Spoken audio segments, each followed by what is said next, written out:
Hey guys, welcome to another video. ಇವತ್ತಿನ ಈ ವಿಡಿಯೋದಲ್ಲಿ ಈ ಬಾರ ಬಿಗ್ ಬಾಸ್ ಮನೆಯಲ್ಲಿ ಕಿಚ್ಚನ ಚಪ್ಪಾಳೆ ಯಾರಿಗೆ ಸಿಕ್ಕಿದೆ ಅದರ ಬಗ್ಗೆ ನೋಡ್ಕೊಂಡು ಬರೋಣ. ಅದಕ್ಕೂ ಮುಂಚೆ ನೀವು ನಮ್ಮ ಚಾನಲ್ಗೆ ತುಂಬಾ ಜನ ವಿಡಿಯೋಗಳನ್ನ ನೋಡ್ತಾ ಇದ್ದಾರೆ. ದಯವಿಟ್ಟು ಸಬ್ಸ್ಕ್ರೈಬ್ ಆಗಿ. ಸಬ್ಸ್ಕ್ರೈಬ್ ಆಗ್ತಾ ಇಲ್ಲ ಯಾರು, ದಯವಿಟ್ಟು ಸಬ್ಸ್ಕ್ರೈಬ್ ಆಗಿ ಅಂತ ಹೇಳ್ತಾ ಬನ್ನಿ ಇವತ್ತಿನ ವಿಡಿಯೋವನ್ನ ಶುರು ಮಾಡಿದಾಗ ಗೈಸ್.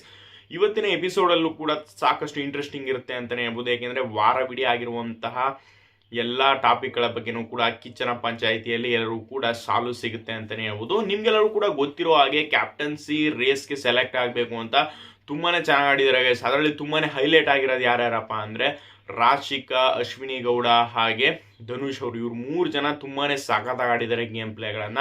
ಇವರು 3 ಜನದಲ್ಲಿ ಧನುಷ್ ಅವ್ರ ಬಗ್ಗೆ ಹೇಳಂಗಿಲ್ಲ, ಲಾಸ್ಟ್ಗಳ ಕಿಂಗ್ ಅಂದ್ರೂ ಕೂಡ ತಪ್ಪಾಗೋದಿಲ್ಲ ಸ್ನೇಹಿತರೆ. ಯಾಕೆಂದ್ರೆ ಅಷ್ಟೊಂದು ಚೆನ್ನಾಗಿ ಗೇಮ್ ಪ್ಲೇ ಅನ್ನ ಆಡ್ಕೊಂಡು ಬಂದಿದ್ದಾರೆ. ಸ್ಟಾರ್ಟಿಂಗ್ ಅನ್ನು ಕೂಡ ಇಲ್ಲಿವರೆಗೂ ಕೂಡ ಅವರು ಕೊಟ್ಟಿರುವಂತಹ ಟಾಸ್ಕ್ ಗಳನ್ನ ದ್ರುತವಾಗಿ ಆಡಿದ್ದಾರೆ ಅಂತಾನೆ ಹೇಳ್ಬೋದು. ಇನ್ನು ಎರಡನೇದಾಗಿ ರಾಶಿಕ್ ಅವ್ರಿಗೆ, ಎಕ್ಸ್ಪೆಷಲಿ ರಾಶಿಕ್ ಅವರು ಧನುಷ್ ಅವ್ರಿಗೆ ಆಕ್ಚುಲಿ ಉತ್ತಮ ಸಿಕ್ತು. ರಾಶಿಕ್ ಅವ್ರಿಗೂ ಕೂಡ ಈ ವಾರ ಉತ್ತಮ ಸಿಗಬೇಕಾಗಿತ್ತು ಗೈಸ್. ಯಾಕೆಂದ್ರೆ ತುಂಬಾನೇ ಚೆನ್ನಾಗಿ ಅವ್ರ ಗೇಮ್ ಪ್ಲೇಗಳನ್ನ ಆಡಿದ್ರು.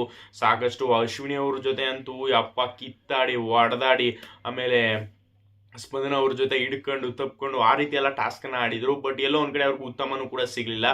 ಕಿಚ್ಚನ ಚಪ್ಪಾಳಿ ಆದ್ರೂ ಸಿಗ್ಬೇಕು ಗೈಸ್, ತುಂಬಾನೇ ಡಿಸರ್ವ್ ಇದ್ದಾರೆ ಅಂತಾನೆ ಹೇಳ್ಬೋದು. ಇನ್ನು ಮೂರನೇದಾಗಿ ಅಶ್ವಿನಿ ಗೌಡ ಅವರು ಕೂಡ ರಾಶಿಕ್ ಅವ್ರ ಜೊತೆ ತುಂಬಾನೇ ಟಫ್ ಕಾಂಪಿಟೇಟರ್ ಆಗಿ ಫೈಟ್ ಅನ್ನ ಕೊಟ್ರು. ಬಟ್ ಏನಪ್ಪಾ ಅಂದ್ರೆ ಧನುಷ್ ಅವ್ರಿಗೆ ಏನೋ ಒಂದು ಮಿಸ್ಟೇಕ್ ಅನ್ನ ಮಾಡ್ಬಿಟ್ರು, ಒಂದು ಮಿಸ್ಟೇಕ್ ಅನ್ನ ಮಾಡ್ಬಿಟ್ರು ಅಂತ ಕಾರಣದಿಂದ ಅವ್ರನ್ನ ಮನುಷ್ಯತ್ವ ಇದೆಯಾ ನಿಮ್ಗೆ, ಮನುಷ್ಯತ್ವ ಒಪ್ಪುತ್ತಾ ನಿಮ್ಗೆ, ನೀವು ಈ ರೀತಿ ಕ್ಯಾಪ್ಟನ್ ಆಗಕ್ಕೆ ಯೋಗ್ಯತೆ ಇದೆಯಾ, ಹಾಗೆ ಏನ್ಬಿಟ್ಟೆಲ್ಲ ಮಾತಾಡ್ತಾ ಇದ್ರು.